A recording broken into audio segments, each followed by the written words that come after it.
Hello, everyone. My name is John Simmons. I'm a former Canadian Armed Forces soldier who spent 7 years in the infantry, as well as 2 years in the Diploma of Social Services program. It was actually during this program where the last time I actually experienced someone definitely hearing what I said, but not understanding the meaning behind my words. And this was evident when I actually was asked to leave on the final day of class. Um, Simply for challenging some of the things that were being taught. Um, I just asked questions, and merely what had happened was I waited for a response. I listened clearly to what the person had said, and addressed each individual point, but before I could get halfway through, and this was maybe in the span of 10 seconds, I was told to stop talking and to leave. I decided to leave, and to my surprise, there were 7 classmates who just began to clap as I left, and I turned behind them and I asked them, "Well, what are you clapping for?" I didn't understand. Like, well, what is this? I felt very hurt, very discouraged, um, disillusioned actually, because no one had ever asked me what my motives were. And this was further amplified when a week later I was actually brought into the Associated Dean's office, and it actually turned out that my professor had recorded every incident over the course of the semester that I had disagreed with them and challenged their point of view with certain facts like involving politics or whatever. Very divisive issues that I really shouldn't have gotten into to begin with. But be that as it may, um, as a result of this, I I was actually I actually didn't get into the complete social work program, the bachelor's program, um, even though I had actually managed to achieve dean's list um, consecutively, and my marks were significantly higher than a lot of the other people who had gotten in. Now, my understanding of university is that it is supposed to be an environment that prides itself on inclusivity, diversity, and being non judgmental. However, I did not have that experience at all, to be quite honest. Um, I felt like now, even talking about it, I'm afraid that if I say something, that it's going to be taken out of context and completely dismissed. Um, and the reason why I felt this way was that I had it in my mind that I wanted to be a social worker for other veterans. I had a case manager who did her job, and I'm alive because of it. And I felt like, great, I just screwed it up because I dared challenged what was being taught. I should have just shut my mouth and not said anything. And I thought like the walls closing in on me, like I had just screwed up an opportunity to help other soldiers. We've lost more guys to suicide recently than we have in combat. And I was so angry at myself. I was angry at her, but I was actually more angry at myself for how I handled it. And some of the barriers that led to this was physical and mental distractions. A lot of what I was saying, people wouldn't listen to. Some of the students were actually on their phones, and they'd only pipe up when something triggered them. Um, Biases and prejudices. Again, um, sim- like again, there was no discussion about these things. I merely presented facts that disproved some of the points that were being addressed in the class.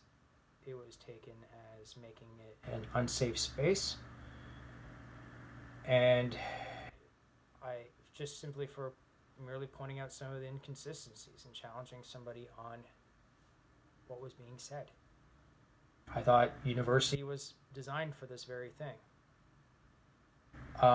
And again, premature judgment. I mean, the very fact that this stuff was documented over the course of an entire semester just shows that there was no thought given to anything that I was saying.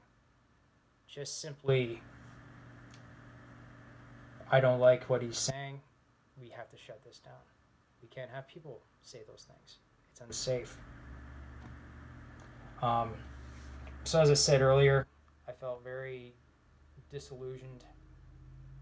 I lost out on the program, and it really is uncomfortable to even talk about right now. I'm afraid of just going through that again. Things the listener could have done. Understanding, which specifically means relating additional information to what you already know, asking questions, and paraphrasing what you think the speaker said to make sure you understand. At no time did the professor actually make any effort to go and clarify what I actually meant, what even my motivations were in actually challenging these arguments that were being presented.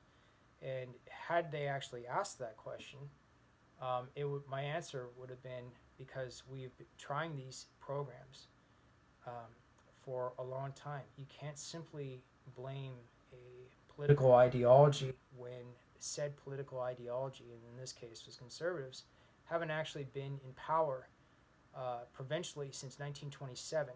And the last time a member of parliament was actually elected by vote was in 1974. And they only had elected one that year. You can no longer blame certain people or a certain ideology for today's problems, which include $10.5 billion worth of debt, rampant drug use. Nanaimo is the addiction capital of the world. What does that say?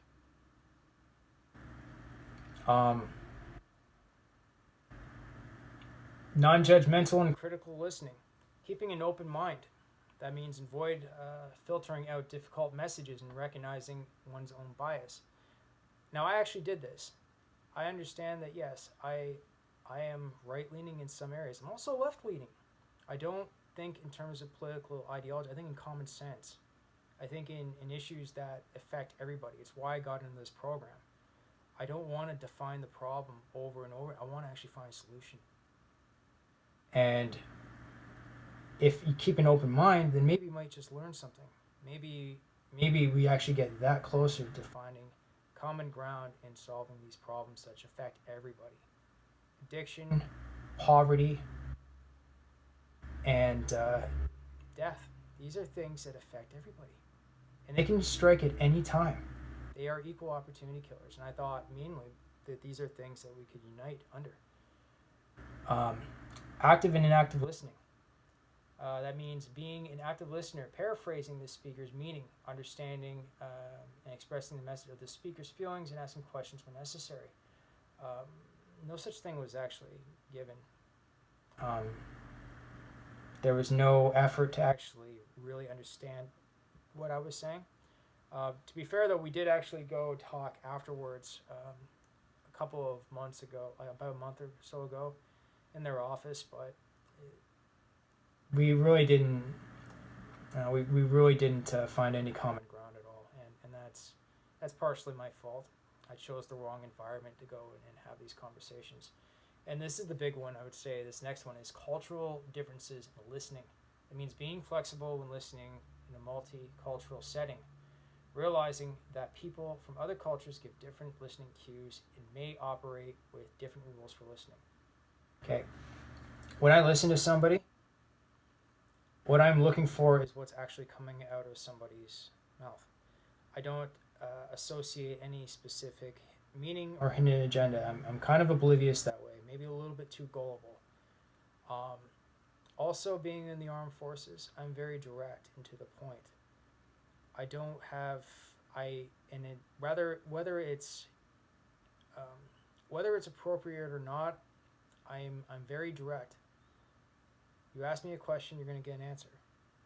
You might not like the answer, but it'll be the honest to God's truth. I can assure you that. And if you're going to listen to somebody, understand where they come from. Now, that's something I fail to do.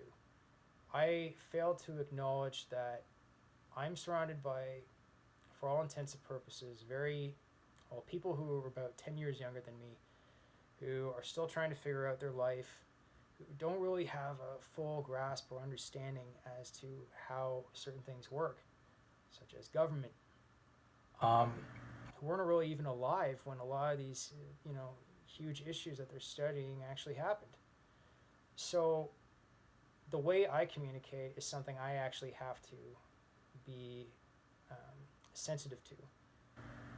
I have to, if I want to be listened to, there is actually an onus on me to communicate my ideas very clearly and very concisely, and avoid certain things that